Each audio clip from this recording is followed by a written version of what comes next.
Have you ever scrolled through your social media feed or walked into a high school reunion and suddenly felt like your own life was completely inadequate? Take a boy named Ethan as an example.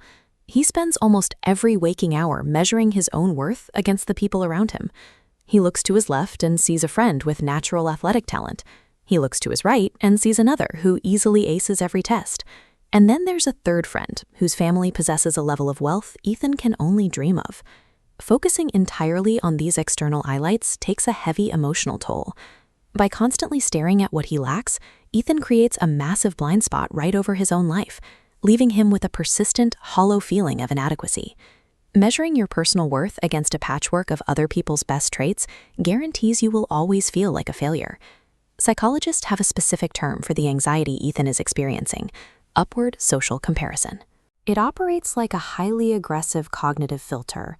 It highlights the glowing successes of the people around you, grays out their flaws, and completely erases your own positive traits from the picture. Constantly looking sideways to see how you measure up stalls your forward momentum. It actively drains the joy out of the things you've already achieved. To break this cycle of anxiety, you have to change the yardstick you use to measure success. Seeing Ethan's daily struggle, his Grandpa Joe decides an intervention is in order.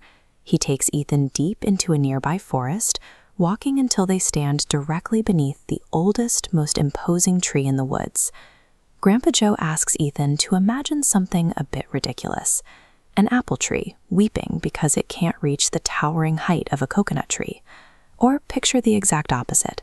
Imagine that towering coconut tree feeling completely worthless because its branches don't produce sweet, crisp apples. An organism's value is tied directly to its specific biological design. An apple tree makes apples. A coconut tree grows tall to catch the tropical sun.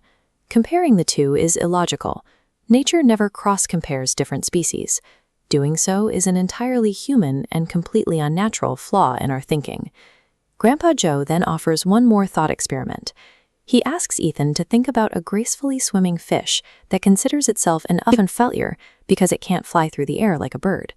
Measured on flight capability, a fish is plotted right at 0, making it a total failure. But its actual capabilities haven't changed. The tool just ignored its strengths. When we add swimming capability to the chart, the fish shoots to the maximum level. This is exactly what Ethan is doing to himself. He feels like he's failing because he's grading his own life using the specific athletic or financial metrics of his friends. Feeling inadequate rarely means you lack ability. Most of the time, it just means you are measuring a fish's life with a bird's yardstick. The truth is, everyone has a uniquely designed path and their own distinct set of strengths. To find contentment, you have to stop looking up and wishing for someone else's sky and start accepting the environment you actually inhabit. That means identifying your own ocean, the specific areas in life where your natural abilities align directly with the work in front of you.